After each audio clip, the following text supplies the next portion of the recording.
Tottenham 3, Liverpool 6. How come 9 goals were scored in this extraordinary game? Which team is the biggest threat to Liverpool's title challenge? Who would Liverpool fans want to keep out of the trio Trent Alexander-Arnold, Virgil van Dijk and Mohamed Salah? And what does steamrolling someone mean? Hello, everybody. Welcome to another episode of the Footglish podcast. What's Footglish podcast, I hear you asking? Footglish podcast is a podcast for people learning English. It's a podcast about football. And yeah, that's what it is. Merry Christmas to all our listeners and viewers on the YouTube channel as well. And I've got a present for you, so make sure you listen till the end. Actually, I have 2 presents. One of the presents is you, Paul. Okay, yes. A Christmas present. Yes. I didn't ask you whether you accept this title. I don't know if I'm going to get any Christmas presents this year. I think you already got one, Paul. I think you got it. It's earlier than expected. True, actually. Yes. Your team is in the first place. Yes, and will definitely stay there no matter what happens on the Boxing Day. I think you will stay there for longer than that, probably throughout January, February, and maybe even longer. No, you never know, Zdenek. It's very early in the season. I think Arsenal will still come strong. Chelsea, Manchester City have fallen away a little bit, haven't they? I don't know about them this year, but definitely Arsenal and Chelsea are still in the race. Arsenal have lost Saka. Yeah, he's now injured, so he is the best Arsenal player. And I'm saying this because I'm hoping I jinx it for you, yeah. Because obviously I would like Arsenal to win, not Liverpool. But you look very good, and we are here, of course, to talk about your game against Spurs at White Hart Lane. It happened this Sunday, and there were 9 goals in this game. Yeah, they should have all been for Liverpool, but Liverpool could have scored 9 goals, but they scored 6, which is not easy. Yeah, you will take it though, right? Yeah, definitely, I would take it. Like, it's always a difficult match going to White Hart Lane. We usually have a terrible refereeing decision. Well, the last 3 seasons there has been one in each of the matches, but this time it wasn't. This time it was a bit easy, really. Yeah, I think Spurs are really struggling. Playing an 18-year-old centre-back who's not a centre-back is madness. But I was trying to think, what else could they do? Could they put a more experienced midfielder in centre-back and put him in midfield? Possibly Sarr or Basuma. But yeah, I think the Spurs were all over the show. Yeah, well, Spurs. This is Spurs. They just Spurs of the late under this manager Ange Postecoglou, whom I quite like as a character. He's good fun in the press conferences, in the interviews.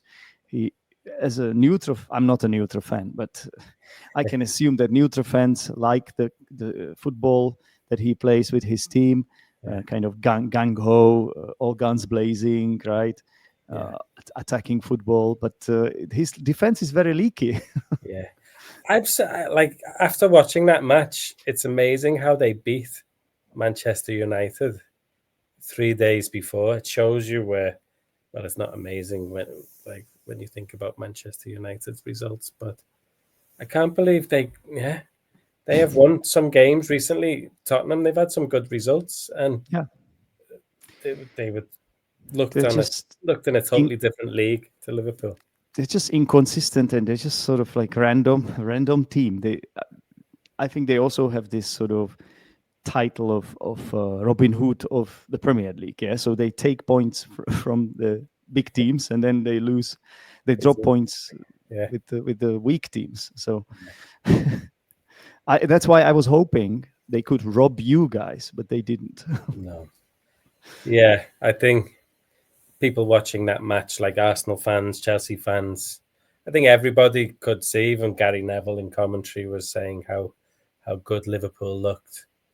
Mm-hmm. And it's been a really good season for Liverpool in every position. Van Dijk is playing unbelievable. The fullbacks have been like Trent is really good. Robinson played well yesterday, I thought, even though he in a slight decline possibly. Midfield has been outstanding. Gravenberch is unbelievable. How he's like a one man midfield. Is it He, number 6 or something? he plays everywhere. Yeah, he's like they have two holdings, so him and McAllister usually, Okay. or maybe Jones. McAllister has been a little bit off this season, I think, Mm-hmm. but he's still a good player. But Gravenberch, it doesn't matter because Gravenberch was really good. Szoboszlai yesterday was outstanding. Yeah. Szoboszlai probably his best match for Liverpool. He scored 2 goals, I think, right? 2 goals. I think he's assisted. Yes, I don't think he definitely At assisted least one. one. At least And one. two, maybe, isn't it? Maybe McAllister's goal where he And came off McAllister his, scored with his head, right? yeah. So Uh, maybe so you Szoboszlai. I think Szoboszlai had 2 assists, 1 goal. and Diaz scored 2, right? And Salah as Diaz well. scored 1. Salah scored Ah. 2. Oh, I don't know. Actually, it's Salah, good. Yeah. Salah had 2 plus 2 Salah had 2 goals. and 2 Diaz had assists. 1. McAllister had 1. Szoboszlai had 1. It sounds, Paul, like every player of your team has scored at least a brace. Yeah. Now, to be honest, your attacking players had a field day yesterday. Yeah. True. Attacking players are really good, and there's also like Jota and Nunes waiting in the wings. But I think Slot prefers these three, and instead of playing Gakpo as a number 9, he's playing Diaz as the false 9, and Gakpo on the left. Gakpo looks more comfortable. He's a good player. Gakpo, he links up well with people. Strong, he can score goals. Diaz works so hard. Szoboszlai works so hard. Salah not so much. Doesn't work so hard, but he doesn't need to work so hard. He doesn't need to. Yeah, he uses his experience very well, I think. Definitely now. Yeah. He's become so creative and he's just where he should be. Like he's there when the important moments come, and his decision making is as good as it always has been. And obviously now, when Liverpool are on top, it's very important that a star player of his quality is doing well. Because let's imagine for a second if he had an off season or something, he wasn't scoring goals. Like even like how his mood could transfer onto the whole team, because he's such an important figure, right? So I believe when you have a team and your star players work like a well-oiled machine, that's when you can achieve big things. But when there's like let's say a star that is unhappy, it might create some rifts in the dressing room or things like that. Yeah, true. No, I think it's interesting what's going to happen, isn't it? Because the 3 players are out of contract. Right. Salah, Trent, and our 3 best players. Really, we have good players, but they are a big part. Van Dijk as well.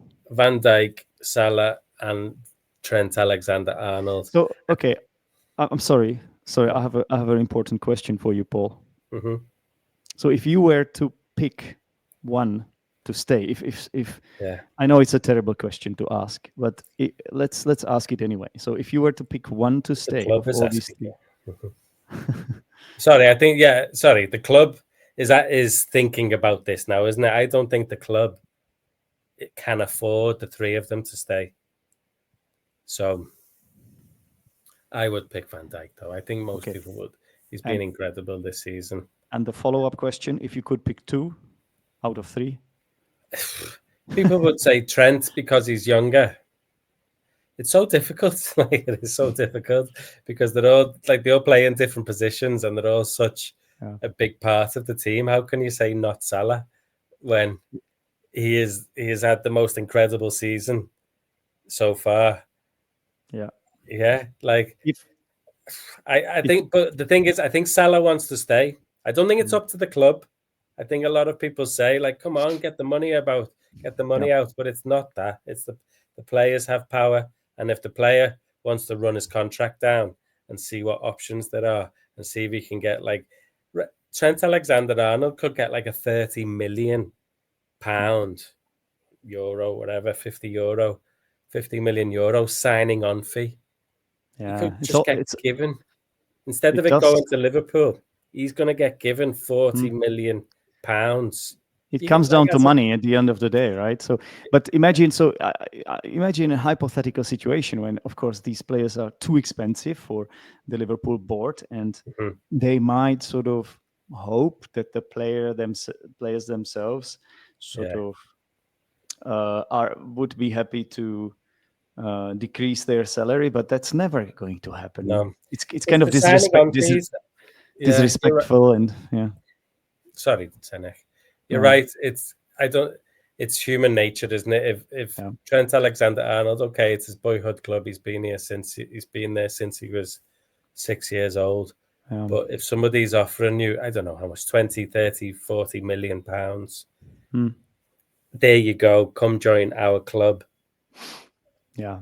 And even if you win the title, because let's be honest, you now have a massive chance to do it. I know there is Chelsea and Arsenal, but you're still in that pole position, and Manchester City are what they are. And let's be honest, for everyone else, they have been that team. They have been in everybody's way. Let's be honest. Like, let's admit. Right? Oh yeah, Liverpool's way and Arsenal. Yeah, everybody's way.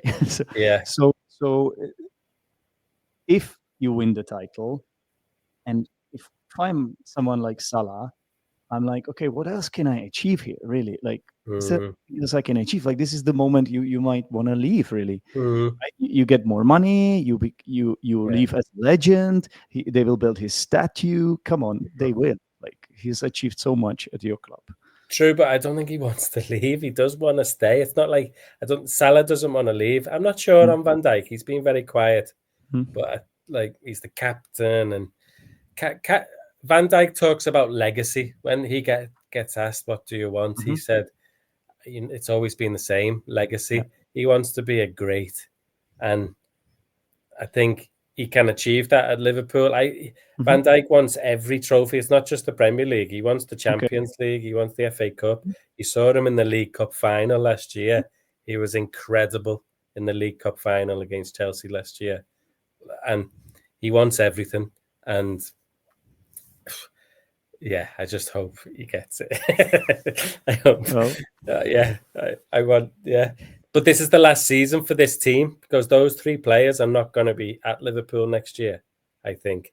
And they are a really big part of this team. Wait, so you really believe they are all going to leave?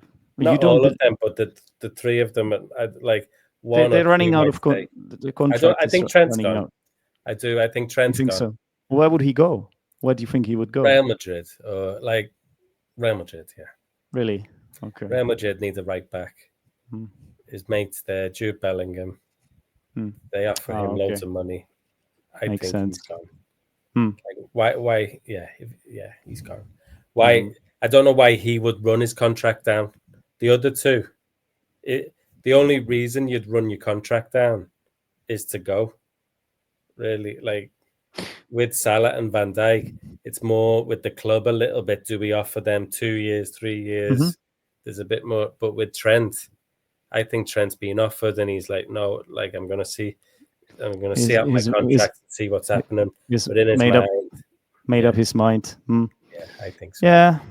Well, if they leave, there will be someone else. So you still have an amazing team even without these players. The club goes on. That's why, though, I hope that this season something happens, because that would be great, right? Yeah, I do hope, like, for you guys. Yeah, just because they are so good, and we've been unlucky in the past. There's all different circumstances. You look at Klopp's reign, and he won 1 Premier League and 1 Champions League, but you only need to change 4 results. 4 football matches, from draws to wins or whatever. Only need to change 4 results for that to be 3 Premier Leagues and 3 Champions Leagues, and it's only 1. And it's such a good team. So, and I think Van Dijk is a big part of that. And before he goes, or before he retires, or whatever happens, before his decline sets in, I'd like to win more. Well, he would like to win more. Yes, Yeah. to decorate him as a legend. Yeah, See, he's so good. yeah. Well, he's already a legend, but he would be even a bigger legend after that.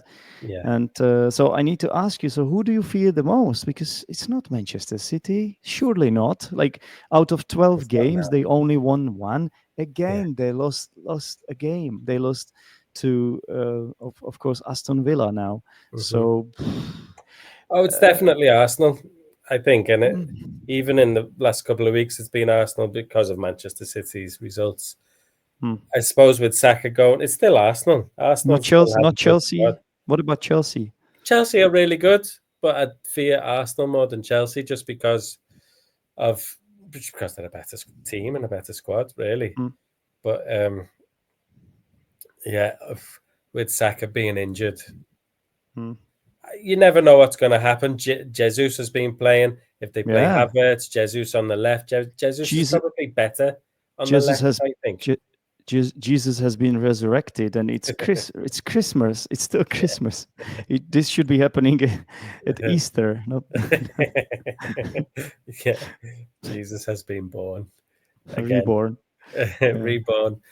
Like Yeah, a phoenix out of ashes. and you Yeah. never know. Something Arsenal might hit on something.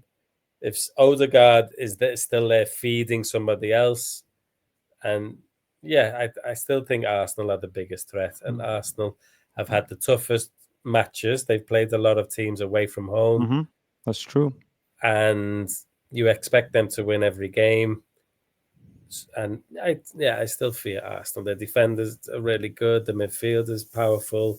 Yeah, I still think Arsenal. You don't have a bad team. I agree with you, but we will see. It's still a lot of games to go, obviously. But So many. It's only 15, 16, 17 games. Something like that. It still kind of feels significant chunk of the season. Like, especially the way some of the results have gone, the way some of the teams have underperformed. Obviously, I'm Yeah. referring to City, but also Manchester United. Did you know? Did you know, Paul, that Manchester United is they are in the 13th place, which is absolutely horrible. They are bottom of the league, but they are only 5 points apart from their city rival, Man City. Oh, really? Yes. Whenever I've watched Manchester United in the past, 3-4 seasons, they've been awful. They've been awful, actually. Yeah. So it's no surprise because of the football that they play. Yeah, exactly. But they were hoping with this new manager, they would something would change. But I'm looking at their current form, right? So they have, out of the last 5 games in the Premier League, they won only 2 games. One of them against Manchester City. Everyone is beating Manchester City, and the other one against Everton. So they were lucky to beat Manchester City, though. Yeah, that's true. That's true.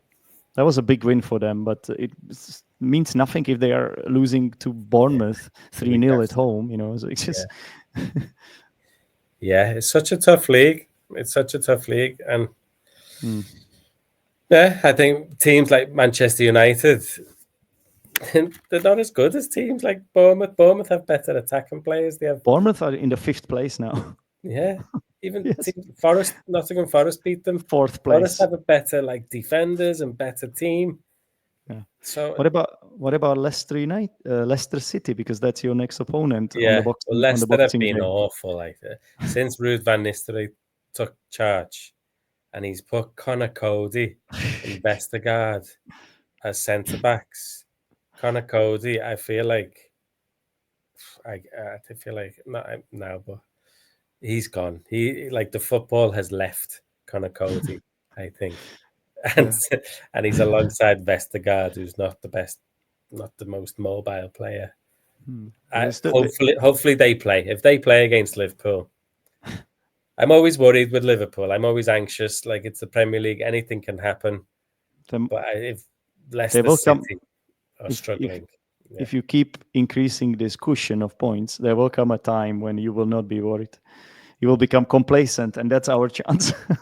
Yeah, that's Liverpool last season when Manchester United beat us in the FA Cup. It was too easy for Liverpool, and they became complacent. In Yeah. this Spurs match, it was too easy, so they just switched off. It's a It's little human bit of nature. arrogance. It's complacency. It's human nature, Paul. It happens Yeah, to the best of us, right? yeah. So you think you will steamroll Leicester City then? I would never say that, Zdenek. There's always a part of me that thinks like we will get beat, and I'm quite anxious whenever It's Liverpool a home play. game. Come on, I, their best player is Jamie Vardy. Come on, you have to win. it's true, but it's a football match, and you never know. You never That's know. It's true. a That's football true. match, as you That's know. You true. play football; anyone can That's beat true. anyone. Now Yeah. these days I play pickleball, Paul, because my football career is over. I hung up my boots a few Yeah, years ago, and now I only play racket sports and yeah. swim and go to the gym. So you never know Well, with football, no, but you Arsenal also have Ipswich, don't they? So you yeah. expect Arsenal to win. I expect Mm. Arsenal to win every game. To be honest,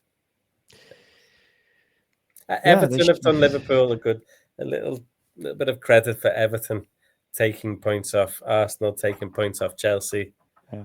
You still yet to play Everton. I think you have one game in hand as well True. against Everton in your Merseyside derby.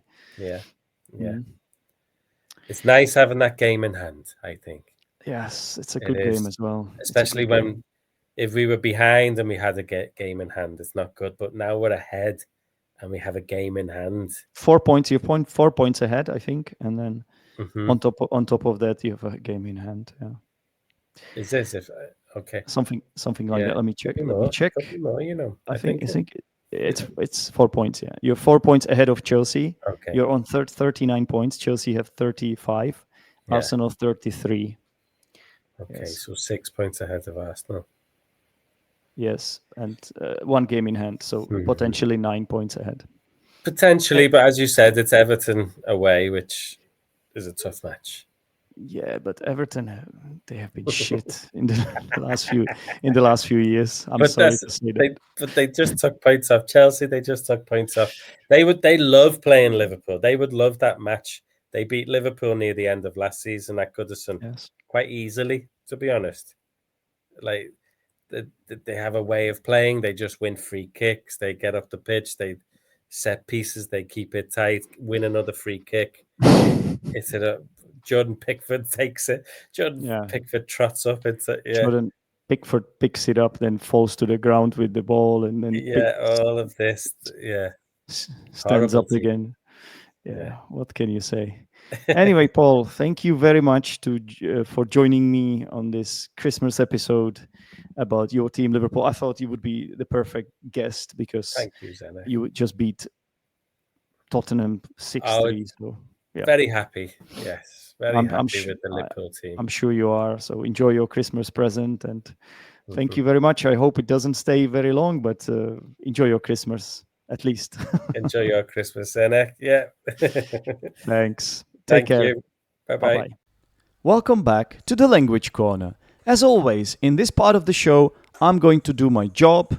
I'm an English teacher, so I should do some teaching here, shouldn't I? But before I get into that, first of all, very Merry Christmas again. Thank you very much for listening to the podcast. Thank you very much for being part of the family. If you want to support this podcast, you can do so by clicking the link in the description down below this episode. You can support me on the platform called Hero Hero. I have a gift for you, and this is going to be basically a subscription to my group, which is normally a paid group for high-level English learners. So if you're upper intermediate, advanced, or even proficient English learner, then you might be interested in this. Again, there's a link in the description of this show, and this link will take you to a Google form. It's basically a quiz, which I created for you, a Christmas quiz where I test your knowledge of this podcast. I have come up with 5 questions, very easy questions. All I want you to do is to answer these questions, and then I will pick, let's go for 3 winners. I'll pick 3 winners who get a monthly free membership, or I should say a free monthly membership in my group. And if there are enough people, I can even restart the event about football there, because it's not just about football there. We practice English in all sorts of different ways there, but I used to run a football event there every week. And this would be just an opportunity for us to discuss football, right? In a closed group of people. And if I see that you guys come join the group as a result of you winning or answering this quiz in the right way, then you will become a member for a month, as I said. And also I will restart this football event, because then I will have more of a reason to do it, right? Anyway, this is my gift for you. I hope you guys like it. So once again, head over to the description where you can fill out this quiz. Now, this is the language corner, and we haven't done much clarification, much vocabulary clarification here today yet. And well, let's do it now. I only have one piece of vocabulary here today. I asked Paul in the interview, do you think you will steamroll Leicester City?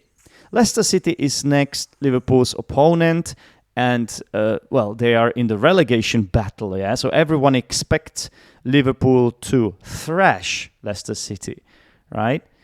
To destroy them. To steamroll kind of means something similar. You know what a steamroller is?